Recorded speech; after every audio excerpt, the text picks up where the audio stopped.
We are now hosting the big server over the internet. Welcome everybody, and today I'm just going to be demonstrating hosting a 2-in-1 server.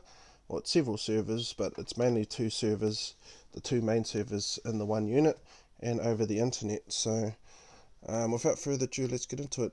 So in the past I demonstrated Proxmox on a couple of tutorials how to host a Proxmox server in the public, how to assign usernames and passwords, adding a desktop environment over the server, which is you see in front of you here.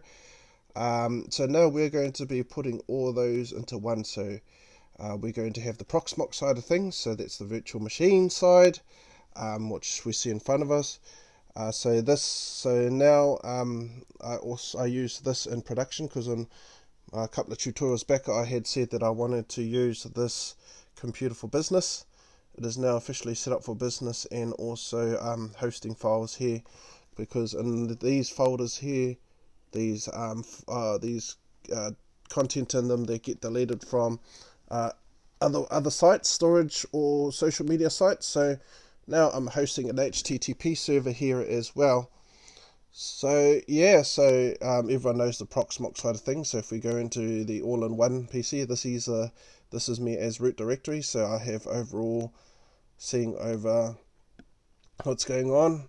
We've added two collab OSs. So I've assigned a guest for those. So I can have certain people remoting, and we use those two virtual machines, Android 8.1 and Windows 8.1, as collaboration. So this definitely gets used for productivity, because people can remote into the server from outside, from the internet, if I give them the credentials to log in, and I usually hard coded into the Android devices, or they can use a normal web browser on a PC. But besides that, so this is the internal access. The reason why I won't show really the external access from the internet is because it's my public IP address, and it's not a good practice to give your public IP address out. But needless to say that this phone here, so this is my phone I keep, and this can control the server from home and on the go. So all I have to do is connect this to the internet. And this page here that I'm accessing internally, I can access it externally. So if I was in a different geographical location, as long as the server's running and the internet connection's active, I can access it, because it's been configured on the internet, my internet provider's side. So yeah, but also, as I said, we host an HTTP server, as well as not just an HTTPS for virtualization and other things.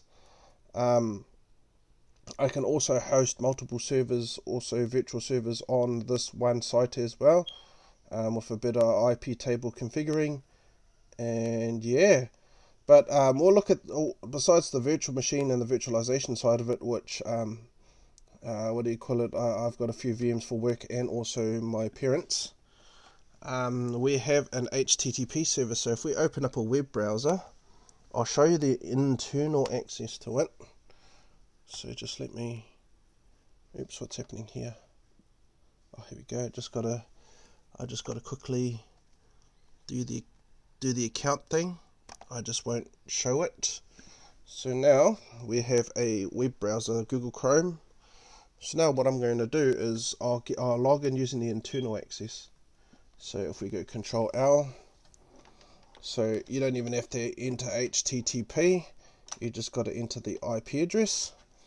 So I'll enter the IP address of the internal IP, the private IP address of the server, which is this one, 10.1.1.3.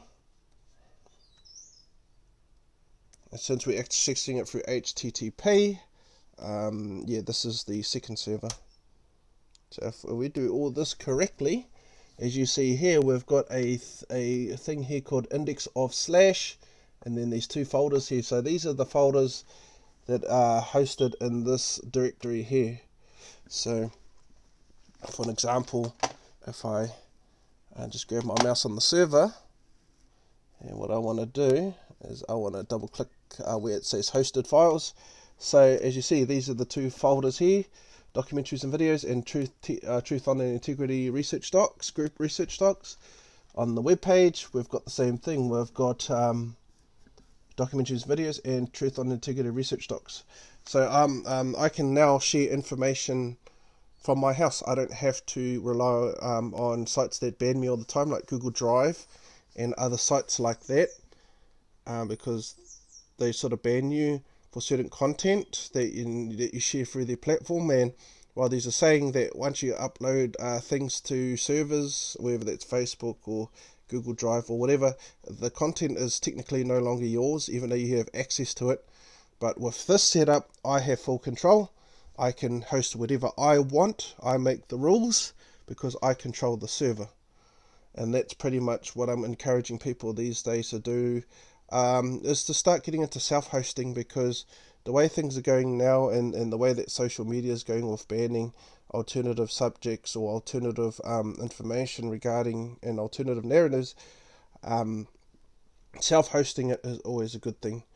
So yeah, now as I said, this uses Beacon's used for productivity, so there's the work side of it. That can be used simultaneously as I can push information out, research my own research out, because Truth on Integrity is our group that we are involved in, and I push out our research things to a wider audience.